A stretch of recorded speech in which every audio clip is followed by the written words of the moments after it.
guess. He'll be all right. Hi, everybody. Welcome to an episode of Dr. Cammy Goes Keto, where I'm here with the wonderful Mike Collins, the sugar-free man, the sugar detox, sugar addiction, the man that you go to when you need to detox from sugar. And a lot of us are struggling with that, and I continue to struggle with that.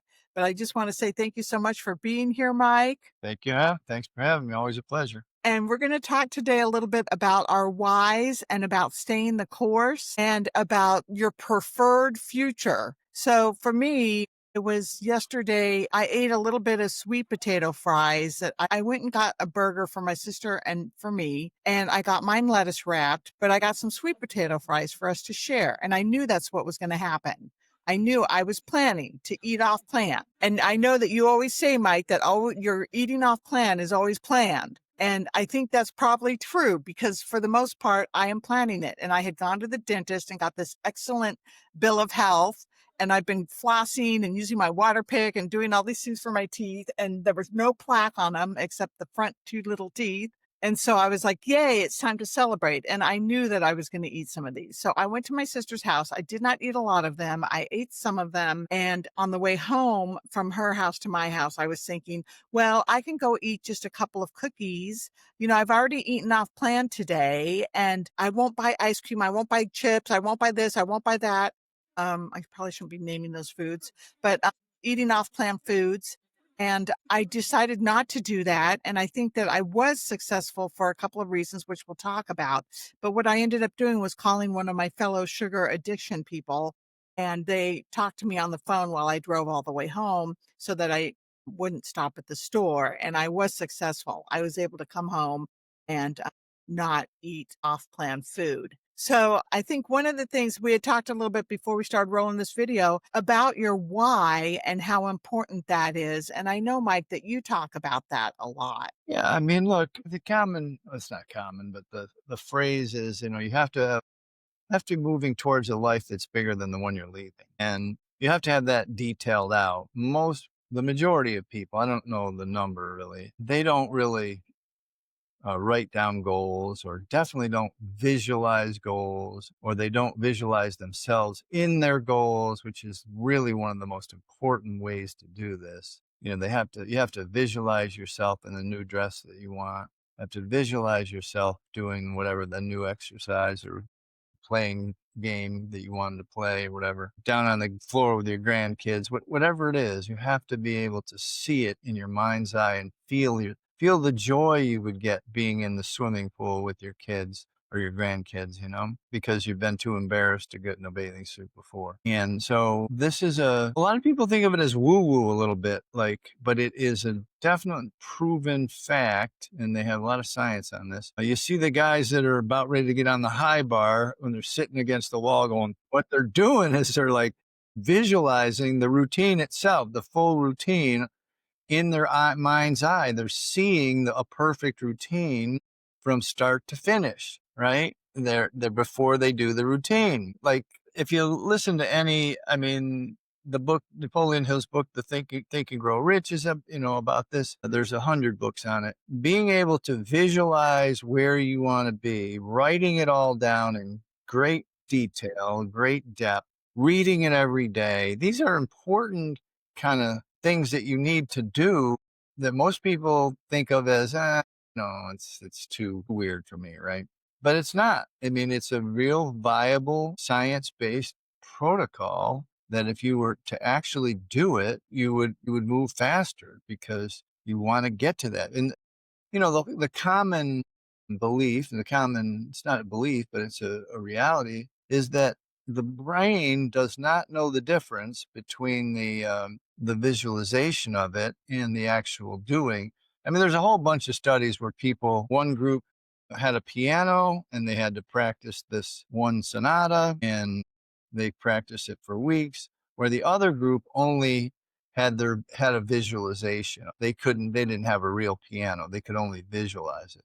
And the visualization groups did just as well as the people who actually practiced. And so these things are very real, and most people eschew them as weird or whatever.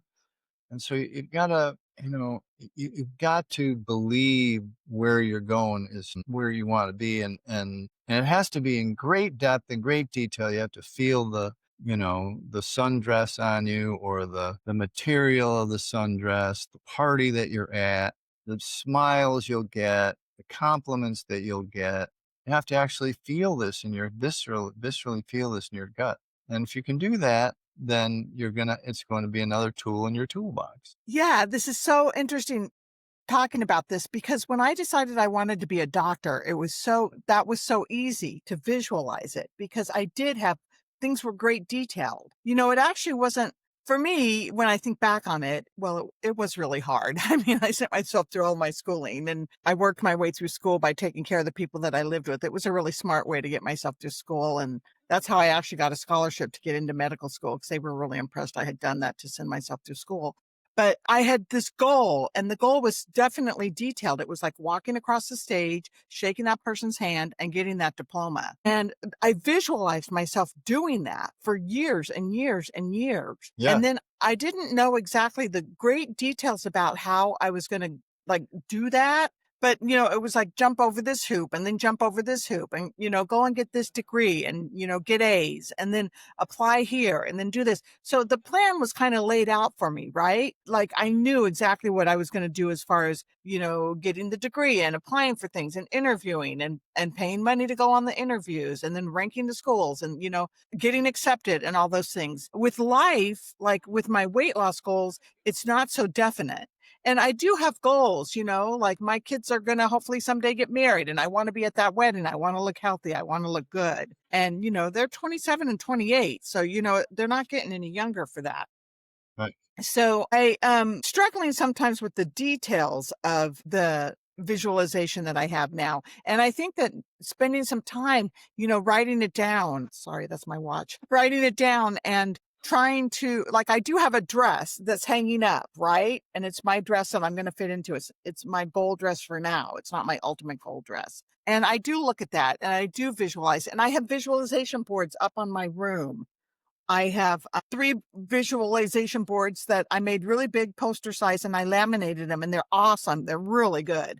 And I was looking at them last night and I thought, I should look at these more because why do I have them sitting up there and I just walk by and ignore them? So it does take time, energy, and effort, right? Just like anything else. You've Yep. got to put forth the work to make the visualization. And there's another book too that I'll put these books in the at the bottom of the description for this podcast, but Jim Murphy wrote Inner Excellence, and that's another great book that he, coached multiple golfers and a personal life coach, and he talks in there about visualization and how important that is. Mm. So I think that's something that we can be trying to work on our visualization, looking, paying attention to our preferred future. I like calling it that. I just was watching a video where I learned how to that was the term they used, your preferred future. And so when I'm in that moment where I have to decide whether or not I'm going to go eat this off-plan food or I'm not going to eat this off-plan food,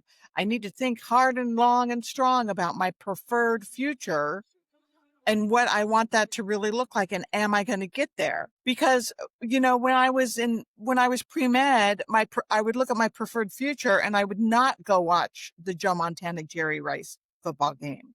I would go study. And that was a big one. That football, I love football. That was a big sacrifice and I made it multiple times, but I was up to something bigger. And so it does work. You just have to put forth the effort. Yeah, absolutely. Joe Montana and Rice, and that's oh my God, those are good memories. I'm going Oh, back in time. yeah, yeah. Holy cow.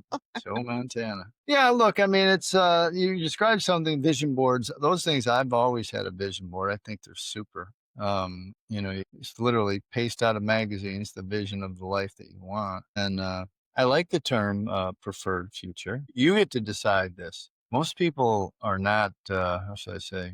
They're not believing that they're the architect of that perfect future. They're not believing that they're in charge of that and that you can make it anything you want, create it any way you want and visualize it and walk into it. And again, sounds a little woo-woo, but I've lived it. I'm living it now. I continue to live it. And a lot of people I know are doing it at even higher levels. So, yeah. Yeah, I call it being at cause in your life, right? Like you can be at cause in your life and you can cause things to happen in your life by your plans and your goals and your actions and your behaviors, or you can be in effect and you Mm, can just be someone who goes through life where life happens to them mhm. and they are not really guiding the ship, so to speak, of their own life and their own destiny.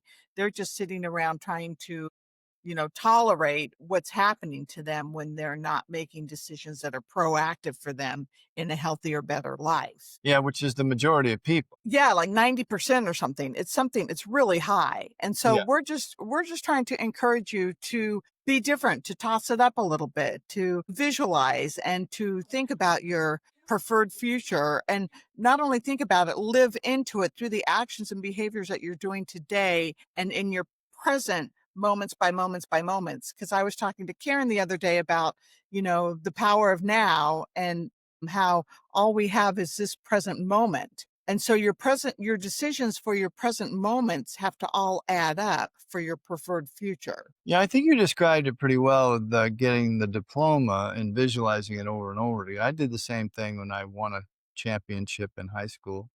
And, it was I just kept visualizing it, kept visualizing it, kept visualizing it, and it actually came to pass. And I know this is hard, and I used to listen to a guy who I liked a lot. Said the details really don't matter. What matters is the visualization is strong on the actual end goal, the actual result.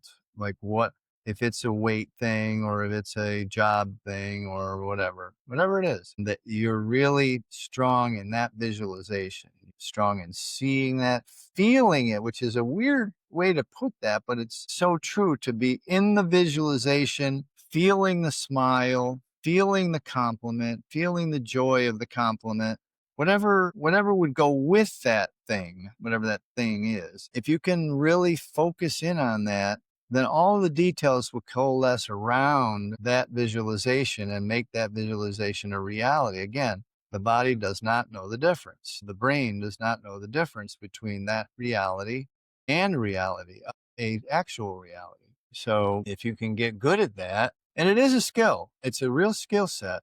And it also requires work. Like you said, it's like you got to put in the time, it was 5, 10, 15 minutes a day and just kind of deep breath and really kind of settle into seeing yourself in that world you want to be in. So we encourage you to do some meditating and work on that, even, just a few minutes a day and then start from there. One of the issues that I have, the main issue that I have with having trouble doing that is that I don't believe, I don't have faith. And so, like, faith and belief that you Mm, can actually accomplish it.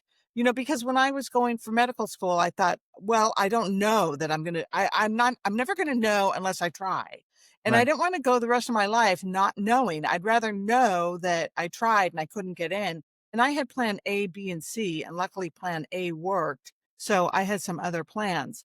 But you don't know if you're gonna try, you never know unless you try. And so faith and belief are a big part of it for me too. Well, you have to definitely believe that you're getting there. You have to believe that you have to believe the visualization or the meditation. You have to believe that you have to feel like it's already in existence. And without belief, Mhm. it doesn't work. So then for me, you start to get into like whether or not I feel like I deserve it. Oh, I don't deserve that. And then comes like the guilt and the shame and the deserve and all those parts of it, which you just have to talk yourself out of. You know, that's early young stuff. And I'm out of most of that in my journey, but I still feel those things. Yeah, I mean, it happens. You have to kind of take should I put it, not the good with the bad, but if you're having a short meditation about this, you can usually do it without that thought process adding in, and you can overrun and override it. Now, it might happen later.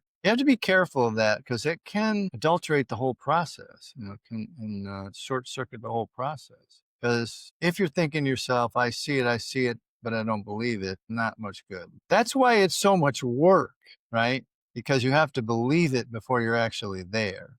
You have to really feel it before you're actually there. So then is it better to maybe do smaller, shorter goals that you really do pretty much know that you can achieve. Like this morning when I went to eat breakfast, because I woke up kind of hungry, and I remembered on my food plan I had put sardines for breakfast. And I thought, oh my God, who wrote that on my food plan?